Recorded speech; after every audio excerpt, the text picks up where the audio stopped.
ভাই ভেতর দিকে কাউকে আর ঢুকতে হবে না, ওখানেই থাকুন আপনারা।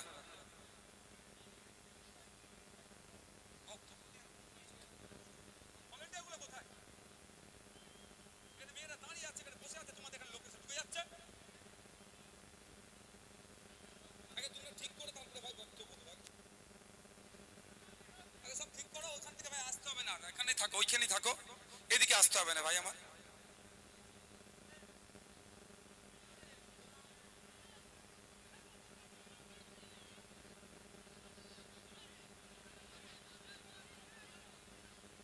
আমরা কি ছেলে মেয়েকে এক জায়গায় দিয়ে গুজাগুজি ঠেলাঠেলি করবো নাকি? আমরা সেই কালচার নাকি আমাদের?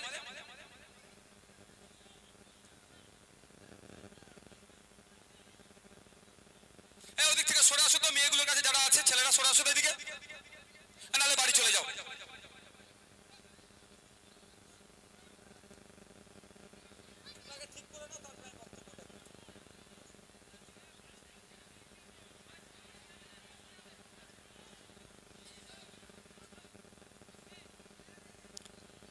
আমার এই বক্তব্যটা বলার কারণ একটু ভাববেন। যারা উপস্থিত আছেন আপনারা বলুন, এই ভবদাদের দাদুদের হয়ে লড়াই করেছে আপনার দাদু, আমার দাদু, অমুকের দাদু তমুকের দাদুর মাথা ফাটিয়েছে ভবদার দাদুকে নেতা বানাতে হবে বলে, তাই নয়? কেউ কবরে গেছে, কেউ শ্মশানে গেছে, কেউ জেল খেটেছে, কারো মাথা ফেটে ক্ষতিগ্রস্ত হয়ে বাড়ি ফিরেছে। তারপরে কি হচ্ছে? ভবদার বাবাদের নেতা বানাতে হবে, পার্লামেন্টে পাঠাতে হবে, তাদের হয়ে মারামারি করেছে আপনার বাবারা, কারো মাথা ফেটেছে, কেউ শ্মশানে গেছে, কেউ কবরস্থানে গেছে, কেউ জেল খেটেছে, পরিবার ধ্বংস হচ্ছে। এখন ভবদাদের হয়ে আপনাকে আমাকে লাঠিয়ালি বাহিনী হিসাবে রেখেছে। আর কি পাচ্ছি আমরা? ভবদাদের হয়ে লড়াই করলাম, ভবদাদের হয়ে ইনকিলাব জিন্দাবাদ বললাম, ভবদা জিন্দাবাদ বললাম, ভবদার পরিবারের লোকজন বেসরকারি স্কুলে পড়াশোনা করিয়ে তাদের সন্তানগুলোকে উচ্চশিক্ষায় শিক্ষিত করছে। আর ভবদা জিন্দাবাদ যারা বললো, ওই ভবদার হয়ে আমার কর্মীকে যারা খুন করবে বলে হুমকি দিল, তাদের বাচ্চাগুলো দেখুন সরকারি প্রাইমারি, আপার প্রাইমারি, হাই স্কুলে যাচ্ছে, যেখানে শিক্ষক নয়, অশিক্ষিত হয়ে ভবদার পরিবারের পরবর্তী প্রজন্ম রাজনীতি করবে। এখন থেকে ভবদারা আপনাদের ছেলেগুলোকে লাঠিয়াল হিসাবে তৈরি করছে। খারাপ লাগছে নাকি ভাই? একটু ভাবুন। যে তৃণমূলের বন্ধুরা ভবদা জিন্দাবাদ, সায়নী দিদি জিন্দাবাদ করছেন, তাদের উদ্দেশ্যে বলি, সায়নী দিদির বাড়ির ছেলে মেয়েরা কোথায় পড়ছে একটু চোখ কান খুলে দেখুন। তাদের বাড়ির, তাদের টাকা পয়সা আছে, তাদের ছেলে মেয়েদেরকে সব বেসরকারি নামি দামি স্কুলে পড়াচ্ছে। আর যিনি বলছেন দাদা জিন্দাবাদ, দিদি জিন্দাবাদ, তার বাড়ির টাকা পয়সা নাই, সেও দিন আনে দিন খায়, তাদের ছেলেরা কোথায় পড়ছে? সরকারি স্কুলে যাচ্ছে। এখানে যারা উপস্থিত আছেন মায়েদেরও বলছি, ধন্যবাদ জানাই মায়েদেরকে। এই মমতা ব্যানার্জির নাটকে, এই ভবদাদের নাটকে, এই সায়নী ঘোষদের নাটকে আপনাদেরকে আটকে রাখতে পারেনি। 1000-1200 টাকার লোভ দেখিয়ে আপনাদেরকে ঘরের মধ্যে আটকে রাখতে পারেনি। আপনাদের ছেলেদের ভবিষ্যতের জন্য আপনারাও আজকে এই মিটিং এর মঞ্চে এসে উপস্থিত হয়েছেন, মিটিং এ সভাস্থলে উপস্থিত হয়েছেন। বলি, বাপ ভাইরা আছেন, মায়েরা আছেন, আজকে বাড়ি ফিরে যাবেন। আজকে বাড়ি ফিরে গিয়ে বাড়ির যে বাচ্চাগুলো আছে, ফুটফুটে সন্তানগুলো, কেউ ক্লাস 3-তে পড়ে, কেউ ক্লাস 4-এ পড়ে,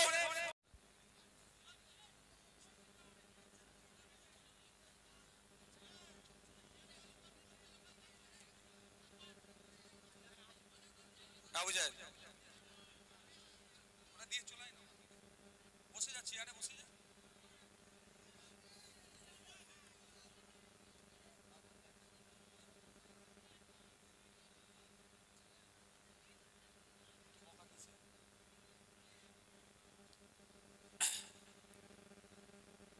আপনারা যারা উপস্থিত হয়েছেন অবশ্যই জুন মাসের 1 তারিখে খাম চিহ্নে ভোট দিয়ে পার্লামেন্টে, এদিকে চলে আসুন, পার্লামেন্টে পাঠাবার জন্য খাম চিহ্নকে সেই তো দাবি করবই।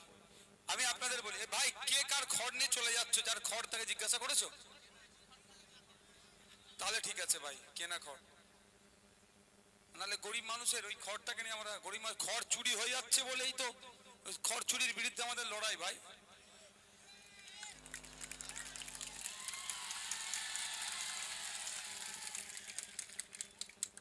যারা উপস্থিত আছেন,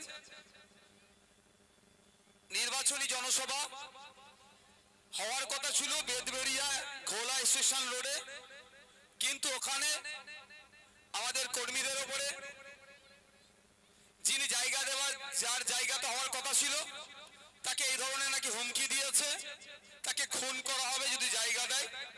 সেই জন্য আমরা ওই জায়গার পরিবর্তে ভিন্ন জায়গায় করছি।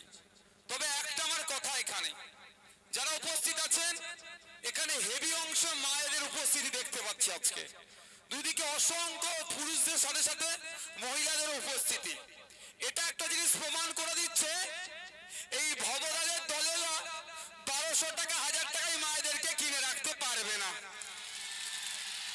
এই বিভাস দ্বারা যতই 1200 টাকা 1000 টাকায় ভুলিয়ে রাখার চেষ্টা করুক না কেন, মায়েরা তার ছেলেদের ভবিষ্যতের কথা ভেবে, মায়েরা তার ছেলেদের কথা ভেবে, যে চাকরি যদি আগামী দিনে না বিক্রি হয় সেই কথা ভেবে, চাকরি চুরি বন্ধের জন্য, রেশন চুরি বন্ধের জন্য, আদিবাসীদের জলজমি জঙ্গলের অধিকার যেটা হনন হচ্ছে সেটাকে বন্ধ করার জন্য, ওয়াকফ প্রপার্টি উদ্ধার করার জন্য, মাদ্রাসায় শিক্ষক নিয়োগের জন্য, এক কথায় আর্থসামাজিক ভাবে ডেভেলপমেন্ট করার জন্য মায়েদেরকে 1000-1200 টাকায় আটকে রাখতে পারেনি। আজকে প্রোগ্রামটা হওয়ার কথা ছিল, বা এদিকে আসবে না, ওইদিকে, ওই দিক থেকে ওইদিকে যাও, ওইদিকে আসতে হবে না, আমার গায়ের কাছে আসতে হবে না।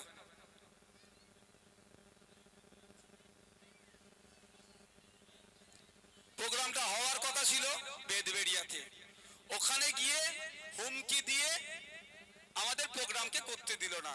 এবার আপনাদের কয়েকটা কথা বলবো, এখানে ভোট আসবে, ভোট দিয়ে ইচ্ছা হলে দেবেন, না হলে দেবেন না, কিন্তু আমি আপনাদের কটা কথা বলি। নিশ্চিতভাবে এই মাইকের আওয়াজটা এখন তৃণমূলের বন্ধুরাও শুনছে, তো আশপাশে তো তৃণমূলের বন্ধুরাও আছে, আর আশা করবো বেদবেড়িয়ার তৃণমূলের ওই বন্ধুগুলোরও কানে যাবে, যে যারা আমাদের কর্মীর বাড়িতে গিয়ে, জমি মালিকের বাড়িতে গিয়ে হুমকি দিয়েছে, চমকেছে ধমকেছে, চমকেছে ধমকেছে, তাদের কাছেও কিন্তু এই ভয়েসটা আমার পৌঁছাবে, ভিডিওটা পৌঁছাবে আশা করছি। ভাই ওখানে মায়েরা বসে আছে, তোমরা ওখানে দাঁড়িয়ে আছো কেন? ওদের তো অসুবিধা হচ্ছে।